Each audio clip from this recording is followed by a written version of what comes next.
Hey everyone, welcome to the vid. I hope you're doing well today. And today I want to talk about Momentum, which is a protocol which claims to have a token price which constantly increases. And in addition to that, it also pays you out a passive income. And so far it is doing exactly as advertised. But is this extraordinary claim too good to last, or is the price going to flatten off a little bit once the hype dies down? In this video, I'm going to cover how this project works and if they really have cracked the sustainability issue that does plague the DeFi space. And just a reminder too that this isn't financial advice, it's just my opinion, so please do more research than just watching this video before you decide to do any investing. There are three ways that you can make money with this project, and the first way is by buying their native token mass, holding the token and earning BUSD dividends from any trading of the token. So whenever somebody buys or sells the mass token, there is a tax attached to that,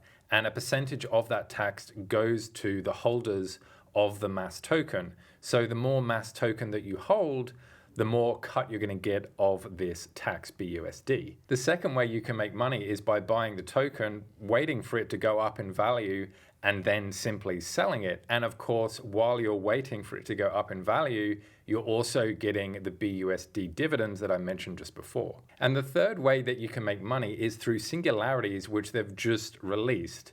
And how this works is you lock up your mass in the singularity for 30 days or longer, and you get a cut of the trading volume, and also you get a direct cut of any treasury profits that they make. So you get the normal BUSD dividends from holding it, and on top of that, you get dividends from the treasury. And essentially, that is Momentum in a nutshell. You can buy the token mass from PancakeSwap, which incurs a 15% buy tax, or if you want to avoid the tax, you can actually go straight to the website and you can buy bonds. These bonds are vested over either 7 or 14 days, which means you give all of the money up front, but then the tokens are given to you over that amount of time. So you can see here, if you get a 14-day bond, you don't have to pay the 15% buy tax, and you also get 20% more mass. If you just go a 7-day bond, you just don't have to pay the buy tax. So firstly, let's address the claim that the token price always goes up. And you can see here by the chart that that is exactly what is happening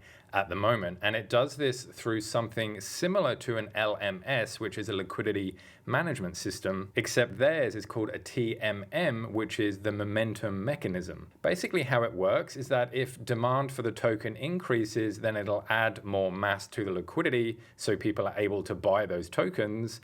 And if the demand decreases, then it'll burn tokens and take them out of circulation. It's a simple concept, and it has been working successfully for a long time for other projects. For example, Horde. The only issue Horde is facing right now is that the wallet that tops up their liquidity management system is actually starting to drain. The adding and burning of tokens means that mass has an elastic supply, meaning it can increase or decrease as needed. And where other protocols have used this to keep the price stable, Momentum is actually using it to increase the price. So even though the chart is showing this increase in price, this claim that the token price will always go up is a bit of a red flag for me, because basically that's impossible unless Momentum becomes the richest company in the whole world, or it'll eventually increase at a fraction of a percent each day. So I'm personally taking this claim with a grain of salt that the price is going to continuously go up. The important thing with any protocol is how does it get its money?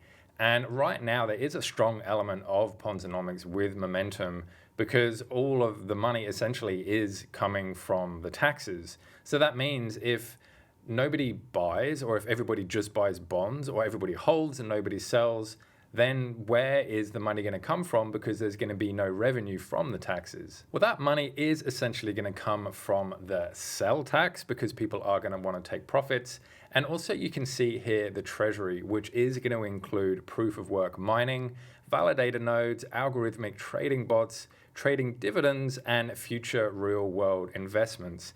And all this does sound really good, but I do have a couple of concerns with it. Firstly, every other DeFi project has got some kind of treasury. Now, it is true that most of them don't have algorithmic trading bots, and they certainly don't have any proof of work validators in there. But with these treasuries, it hasn't been enough basically for any other DeFi project. In fact, other projects are scrambling with things like gamification or making a blockchain or doing gambling suites or adding NFTs or some kind of play to earn game, and still they're struggling. But to give Momentum credit, a proof of work validator node is completely reliable and it's solid and it's stable.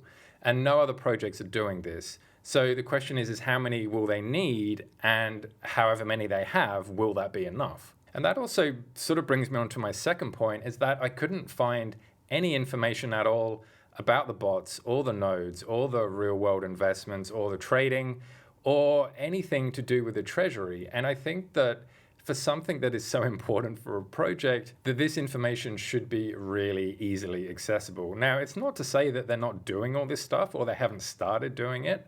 It's just I couldn't find it anywhere. This project is bringing some fresh ideas, and I really do hope that it does survive, particularly for everybody who's currently invested in it right now and for the devs who are working so hard to get it done. But I need to bring up something which is important, which you might not have considered, which is an important thing when it comes to the longevity and the health of a DeFi project. So Optimus had trading bots, and it did this for a while, and then it did this. And Furio did this for a while, and then it did this. And Seifu did this, and then this happened. And what's interesting here is that it wasn't bad treasury investments or crappy taxes that saw these big price reductions.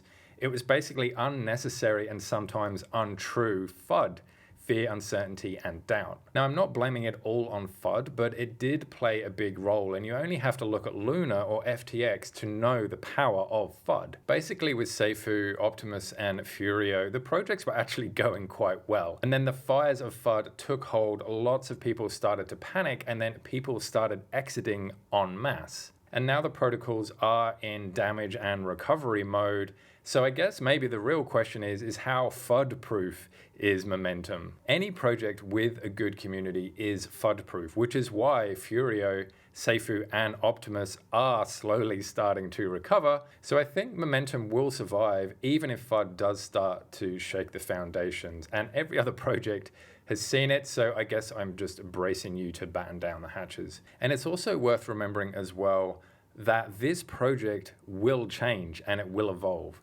And the reason I know that is because every single project before it has changed and it has evolved. And it's needed to do that because DeFi is still very young and they still have a lot of things to adapt to, like a bear market. And I realize that some of you might think that this is a FUD video on Momentum, but I really think that I have been fair and I'm just saying it how I see it. But regardless, Momentum is doing what is advertised at the moment. And it could continue to do this for months and months and months and months. And maybe these proof of work rigs, which are actual real world assets off chain, well, and on chain as well, obviously, but that, they're tangible assets, perhaps they will actually make the difference. And perhaps this is the missing link in the treasuries of so many other DeFi projects that have failed. And what do you think about the continuously growing price? I'd really love to know. Please leave a comment. And also, if I did get anything wrong or if I have left anything out, please leave a comment of that as well. And until next time, I will see you all in the next video. Bye.